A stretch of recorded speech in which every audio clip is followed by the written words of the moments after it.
پاک کلام میں سے آج ہم پڑھیں گے رسولوں کے اعمال 18 باب پہلی آیت سے۔ پالوس کرنتھس میں۔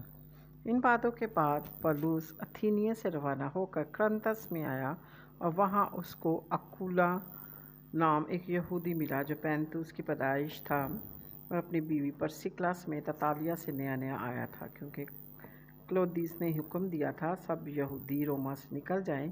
پس وہ ان کے پاس گیا اور چونکہ ان کا ہم پیشہ تھا ان کے ساتھ رہا اور وہ کام کرنے لگا، اور ان کا پیشہ خیمہ دوزی تھا۔ وہ ہر سبت کو عبادت خانہ میں بحث کرتا اور یہودیوں اور یونانیوں کو قائل کرتا تھا۔ اور جب سیلاس اور تیموتھیوس مقدونیہ سے آئے تو پالوس کلام سنانے کے جوش سے مجبور ہو کر یہودیوں کے آگے گواہی دے رہا تھا کہ یسوع ہی مسیح ہے۔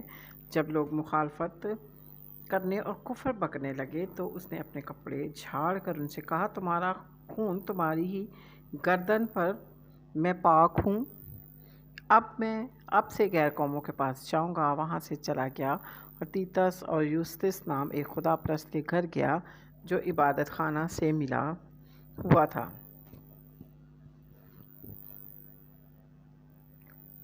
اور عبادت خانہ کا سردار کرسپس اپنے تمام گھرانے سمیت خداوند پر ایمان لایا، اور بہت سے کرنتھی سن کر ایمان لائے اور بپتسمہ لیا۔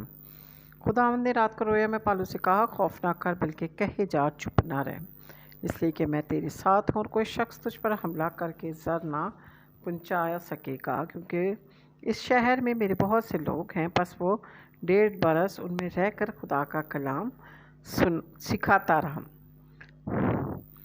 اور جب گلوعقیہ کا صوبیدار تھا، یہودی ایکا کر کے پالوس پر چڑھائے اور اسے عدالت میں لے جا کر کہنے لگے کہ یہ شخص لوگوں کو ترغیب دیتا ہے کہ شریعت کے برخلاف خدا کی پرستش کریں۔ جب پالوس نے بولنا چاہا تو گلیوں نے یہودیوں سے کہا، یہودی اگر کچھ ظلم یا بڑی شرارت کی بات ہوتی تو واجب تھا کہ میں صبر کر کے تمہاری سنتا، لیکن جب یہ ایسے سوال ہیں جو لفظوں اور ناموں اور خاص تمہاری شریعت کے علاقہ رکھتے ہیں تو تم ہی جانو، میں ایسی باتوں کا منصف بننا نہیں چاہتا۔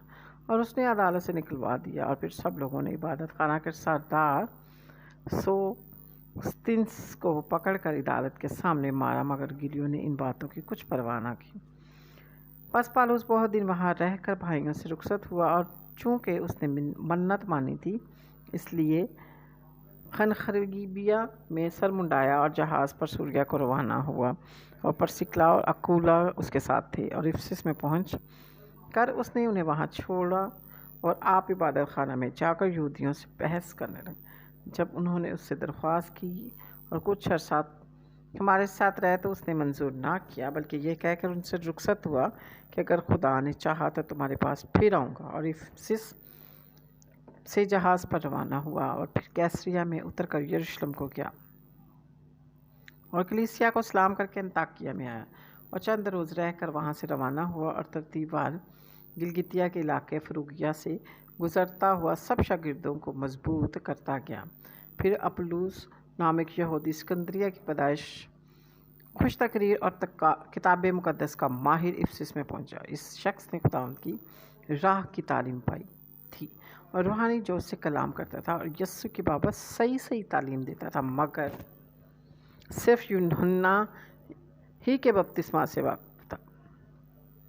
وہ عبادت خانہ میں دلیری سے بولنے لگا، مگر پرسکلا اور اکولا اس کی باتیں سن کر اسے اپنے گھر لے گئے اور اس کو خدا کی راہ اور زیادہ صحت سے بتائی۔ جب اس نے ارادہ کیا کہ پار اتر کر اخیا کو جائے تو بھائیوں نے اس کی ہمت بڑھا کر شاگردوں کو لکھا کہ اس سے اچھی طرح ملنا۔ اس نے وہاں پہنچ کر ان لوگوں کی بڑی مدد کی جو فضل کے سبب سے ایمان لائے تھے، کیونکہ وہ کتاب مقدس سے یسوع کا مسیح ہونا ثابت کر کے بڑے شور سے یہودیوں کو اعلانیہ قائل کرتا رہا۔ پاک کلام کے پڑھے اور سنے جانے پر خدا